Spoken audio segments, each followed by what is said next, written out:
아시는 것처럼 어젯밤 늦게 검찰 수사심의위원회에서 김건희 여사 명품백 수사와 관련된 최재형 목사 청탁금지법 위반 사건과 관련해서 기소 의견을 밝혀서 파장이 커지고 있습니다. 오늘 아침 모든 조간 언론이 이 문제에 대해서 심각하게 다루고 있는데요. 과연 검찰이 앞으로 김건희 여사 문제를 어떻게 처리할 것인지 귀추가 주목되는 상황입니다. 그래서 오늘 이분을 급하게 모셨습니다. 최재형 목사님 나와 계십니다. 어서 오십시오. 네, 오토바이 타고 온 최재형 목사입니다. 그러니까요. 아니 목사님 아침에 제가 어떻게 모셔야 될까 했더니 오토바이를 타고 오시겠다고 그래서 제가 이게 젊은 오빠 컨셉인데 그 정말 오토바이를 타고 오셨습니까? 네, 여기 제가 운전한 건 아니지만 네. 오토바이 운전해 주시는 우리 이렇게 수행원이 예. 한 분 계셔서 예. 급할 때는 그거 이용하고 있습니다. 그렇군요. 잠은 좀 주무셨습니까? 2시간 반 정도 잔 것 같아요. 기자들이 뭐 1시, 2시에도 연락이 오는 기자들이 계속 있어서 새벽 1시, 2시에. 네네. 예. 자기들도 기사 써야 되니까 네. 한마디라도 제 의견을 놓아야 된다고 예. 그 심정을 아니까 네. 저도 뭐 다 아이고. 응대해 드리고 예. 그리고 오늘 잠시 후에 10시에 네. 영등포 경찰서를 출두하는데 네. 제 전임 변호사와 함께 유 변호사와 거기서 포토라인에서 여기에 대한 제 의견을 소회를 밝힐 예정입니다. 네. 잠시 후 10시에 예. 영등포 경찰서에서. 네. 10시에 영등포 경찰서 앞에서 목사님 일종의 포토라인 기자회견 예정되어 있으니까 근처에 계신 분들은 함께 가셔서 목사님 응원해 주시면 목사님 좀 더 잠은 못 주무셨지만 더 힘차게 기자회견을 하실 수 있지 네, 않을까. 국회 국힘당 의원들이 저를 그 위증죄로 고발한 건입니다. 내가 청문회 나가서 좀 잘했습니까? 근데 그걸 또 고발을 위증했다고 했더라고요. 고발. 네. 그래서 영등포 경찰서에 예, 조사받으러 예, 예. 가시는. 서초 경찰서로 배당이 되는데 네. 영등포로 또 이첩이 돼서 자꾸 오라 그래가지고 가는 겁니다. 예. 어제 밤 11시 넘어서 수사심의위원회의 결정이 내려졌고 그것이 속보로 전해졌고 제가 목사님하고 통화한 시간이 밤 11시 16분 정도 됐던 것 같아요. 그렇습니다. 예. 예, 예. 그때까지 목사님은 그러면 대검청사 앞에서 계셨던 겁니까? 예, 대검청사 앞에서 이제 철수를 하고 네. 이제 이동을 하는 중이었죠. 네, 예, 예. 수심위 회의가 무려 8시간 20분 굉장히 그렇습니다. 긴 회의가 열렸는데요. 이 결과는 예상을 좀 하셨습니까? 그러면요, 예, 머리가 아팠을 겁니다, 사실. 네. 그리고 저는 말씀드린 대로 제가 좀 이번에는 들어가는 게 이익이 있을까?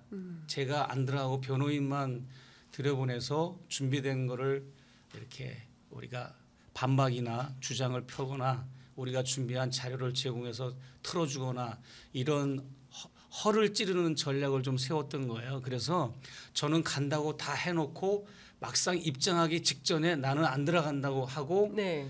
그다음에 저희 측에서 변호인은 합법적인 걸로 알고 있는데 제가 조사받는 거를 녹음을 했습니다. 우리 변호인이. 예. 그 중에서 저쪽에서 그냥 이렇게 그 여러 가지 그 청탁이 아니지요 하면서 이렇게 그런 저쪽 사람들의 수사관들의 그런 거를 검찰 수사관들. 예, 그것을 딱 이렇게 필요한 부분을 잘라가지고 그것도 제시를 하고 여러 가지 준비를 치밀하게 많이 했죠. 그렇구나. 네. 그러니까 목사님께서 조사받는 것을 실제로 녹음을 해도 되는 거죠. 법률적으로 문제가 없지. 문제는 없습니다. 변호인이니까. 그러니까 변호인이니까 네, 녹음을 했다가 그거를 이번에 수사심의위원회 하면서 실제로 검찰 수사관들이 수사 과정이 이런 식이었다라고 그 증거를 내보인 셈이네요. 네네. 왜냐하면 저쪽은 아예 영상까지 틀어줬으니까. 영상이요? 그러니까 이제 수사받는 거를 천장에 CCTV가 있죠. 찍잖아요. 예.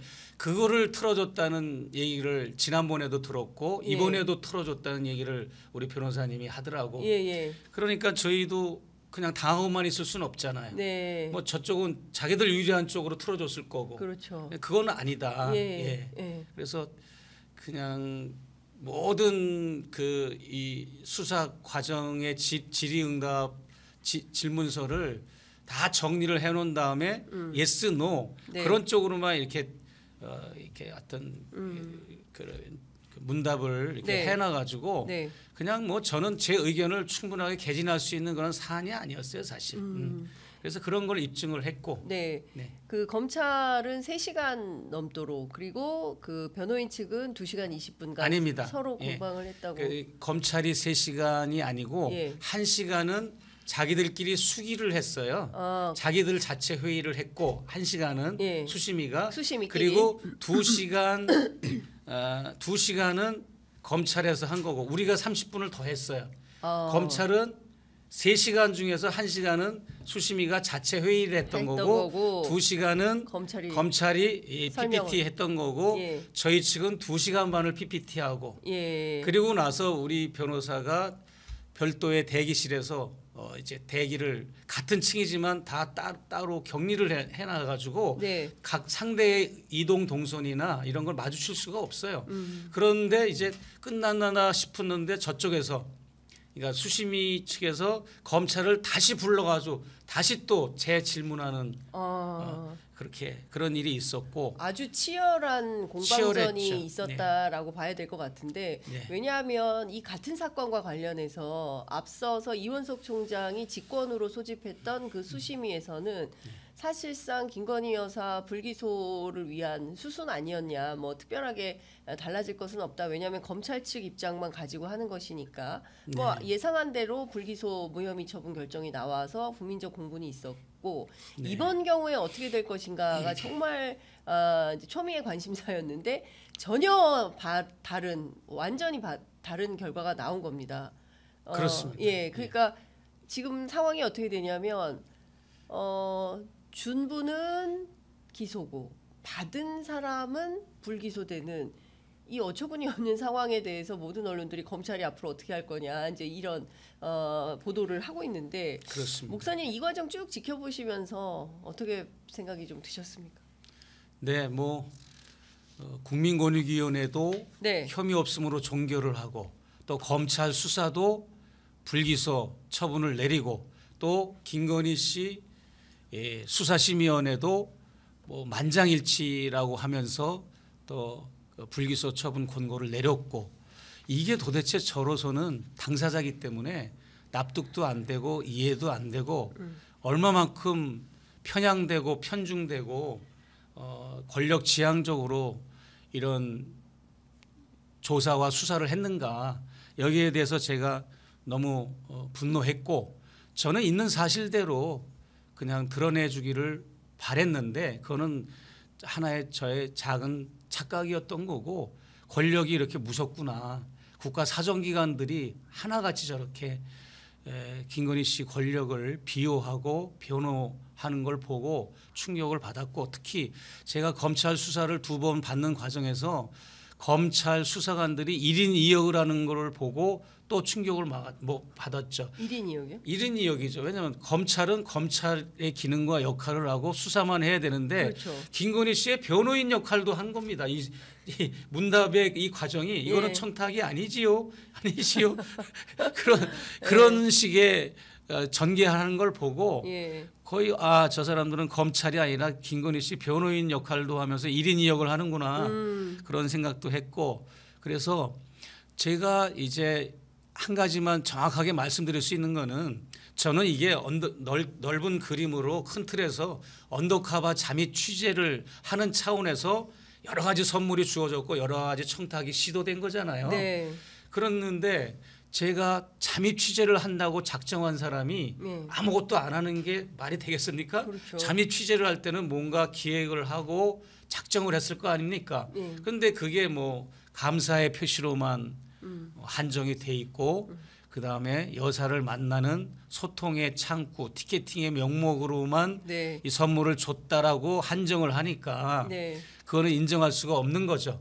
내가 처벌을 받더라도 비록 네. 언더커버를 시행한 당사자로서 이게 법에 저촉이 되고 법리적으로 내가 처벌을 받아야 되면 내가 받겠다. 네. 기소가 됐든 벌금이 됐든 감옥이든 받겠다는 거죠.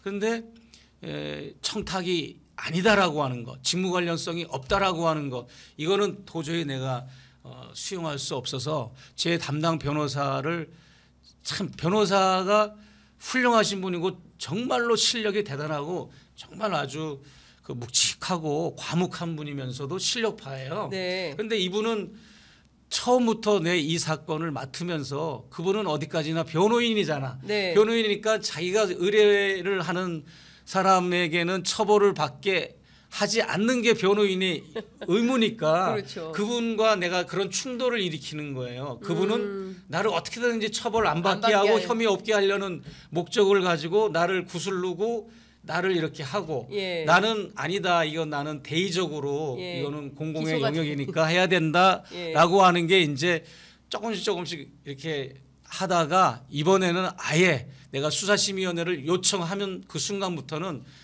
내 의뢰인이라고 생각하지 말고 나를 공격하는 공격수로 생각해라. 그렇게 얘기를 했고 나를 신랄히 비판해라. 예. 청탁금지법 위반에 있어서는 예. 최재형 목사가 당신의 의뢰인이라고 생각하지 말고 상대방 공격수라고 생각하고 치밀하게 나를 이렇게 다 해가지고 입증해가지고 이번에 수심위에 예. 들어가고 모든 자료 다 나도 제공해주고 협조해줄 테니까 하자 해가지고 거기에 그냥 계속 매달렸던 거죠. 이거에 예. 예, 준비를. 목사님 듣다 보니까 논개도 이런 논개가 없다. 예, 현대 사회에 나를 기소해라. 예. 그 나를 고발해라. 막 이렇게 지금 막 가고 있는 건데요. 근데 네. 앞서 말씀 주신 대로 이 명품백 검찰 수사팀에서는 김 여사 수심위 때 그 이거는 그냥 취임 축하 선물이고 네. 만남을 위한 수단에 불과했고 그래서 혐의가 없다 이랬는데 이번에 수심위에서는 사실상 그 직무 관련성을 전부 인정을 했습니다. 근데 이 직무 관련성이 중요한 포인트인 게 이 직무 관련성이 확인이 되면 그러면 실제로 윤석열 대통령에게도 책임이 부과되는 거 아니겠습니까? 네.